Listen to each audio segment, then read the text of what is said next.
नमस्कार दोस्तों, मैं हूं रवि राघव। और आपको जो देखा था कि हमने यात्रा की थी माता रानी के पूजा के लिए। तो अलीगढ़ के पास गांव है बड़ा गांव मुखलाना, और इसी गांव में हम अपने पूरे परिवार के साथ आए हैं। और यहाँ हमारे भतीजे विपिन प्रताप सिंह राघव, उनकी पूजा लगाई गई है, जिसके लिए हम पूरे परिवार के सहित आए हुए हैं। ये है मनु, विपिन राघव की धर्मपत्नी, और ये माँ काली की प्रतिमाएं हैं, मूर्ति हैं। और ये गांव के ही हैं पंडित जी महाराज, जिनके द्वारा ये पूजा पाठ का जो कार्यक्रम है वो संपन्न कराया जा रहा है। और यहाँ जो मैंने ब्लॉग में बकरा दिखाया था, उसका हल्का सा कान से ब्लड लेके यहाँ पर चढ़ाया जाएगा। जो बलि प्रथा जो पुरानी है उसको चलाते हुए जो पूजा पाठ के लिए ज़रूरी है वो हमें सब कुछ करना पड़ेगा। हर पूजा पाठ धार्मिक अनुष्ठान के कुछ विधान होते हैं, कुछ नियम होते हैं जो हम लोग शास्त्रों से सुनते आए हैं और उनको हम लोग फॉलो करते आए हैं। जैसा हमें बताया गया उस हिसाब से अनुसरण कर रहे हैं, और उस प्रथा को, उस संस्कृति को, जो भारतीय संस्कृति के हिसाब से हमारे बुजुर्गों ने, हमारे ऋषि मुनियों ने और हमारे ग्रंथों ने जो बताया है, उसके हिसाब से ही पूजा पाठ की जा रही है। मंदिर के अंदर घंटों की आवाज़ और हवन सामग्री की धूप, अगरबत्ती की खुशबू, बाहर हुए हवन का एक अलग ही आनंद है। एक माहौल को बहुत ही सभी लोग यहाँ पर पुष्प अर्पित कर रहे हैं। फूलों की वर्षा की जा रही है माँ देवी के ऊपर। सभी साथी, रिश्तेदार, परिवार के लोग सभी एकत्रित हैं पूजा में। ये अभी मंदिर के गर्भ में जो मूर्तियां हैं वहाँ पूजा पाठ संपन्न की जा रही है। ये बहू रानी हैं, उधर बड़े भाई साहब हैं, भाभी जी हमारी।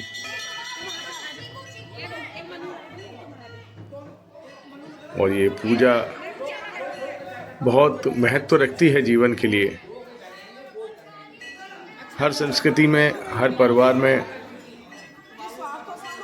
भारत के हर क्षेत्रों में, हर प्रदेशों में अपने अपने अनुसार क्षेत्र के हिसाब से पूजाओं के विधान हैं। जो शादी के बाद, बच्चों के जन्म के बाद कई तरह की पूजा होती हैं, उन्हीं में से एक ये पूजा है।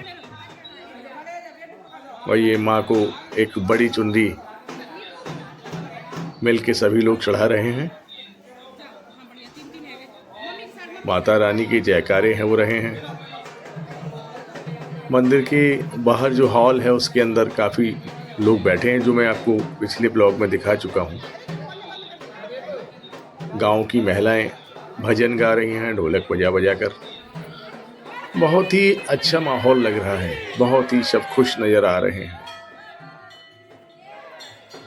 ईश्वर की भक्ति में जो सुकून है वो जीवन में कहीं नहीं है।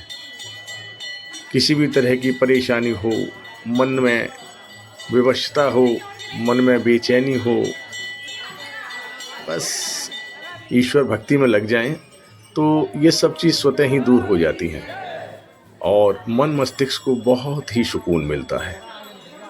इस प्रकार के आयोजन हमें जीवन में करते रहने चाहिए। जब भी मौका मिले इनसे हमें जुड़े रहना चाहिए।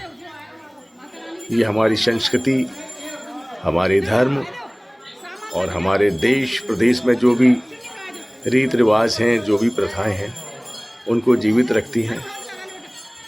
ऐसे आयोजनों को अक्सर करते रहना चाहिए। इनका हमारे मानव जीवन में बहुत महत्व है और सुकून मिलता है।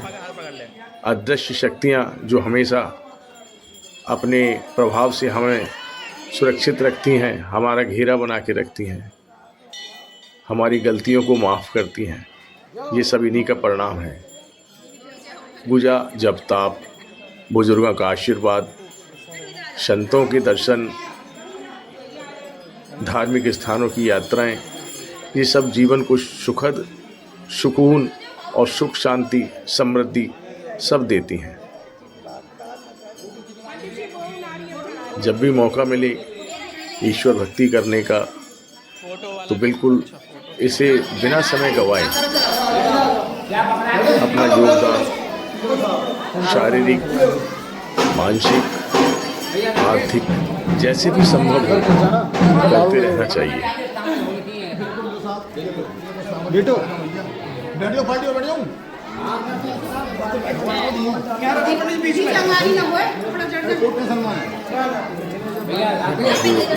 जो बकरे की पूजा में आवश्यकता होती है उसकी तैयारी हो गई है।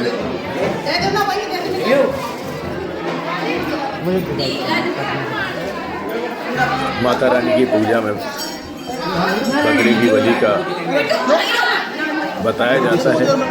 अब यहाँ पर उसका थोड़ा सा रूप कर दिया जाएगा जिससे कि पूजा में जो विधान में ये होता है वो भी हो जाए और एक पूजा संपन्न हो जाए।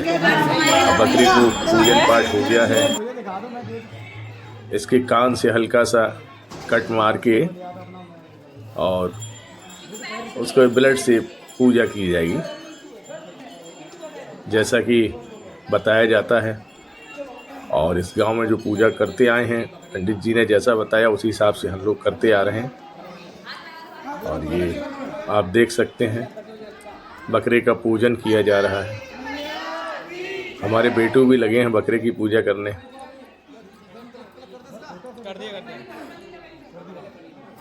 और ये है, ये देखो, ये आप देख सकते हैं थोड़ा सा ये इसके कान के पास ब्लेड से कट लगाएंगे, छोटा सा टुकड़ा काटेंगे। जीव को कष्ट तो दिया जाता है लेकिन क्या करें, जैसा पूजा का विधान है तो हमें करना ही पड़ेगा। और ये इसका कान से हल्का सा छोटा सा एक टुकड़ा काट लिया जाएगा। ये काट दिया उसका टुकड़ा, कष्ट हुआ है बकरे को, लेकिन माता रानी सब अच्छा करेंगी। इसका जीवन भी सफल हो गया। अब इस पूजा के बाद इसको ऐसे ही छोड़ दिया जाएगा, ना कोई इसे पकड़ेगा ना कोई इसे लेके जाएगा। या अब ये बकरा पूरी तरह से स्वतंत्र है। पूजा के बाद इसे छोड़ दिया जाएगा और इस तरह से माँ की पूजा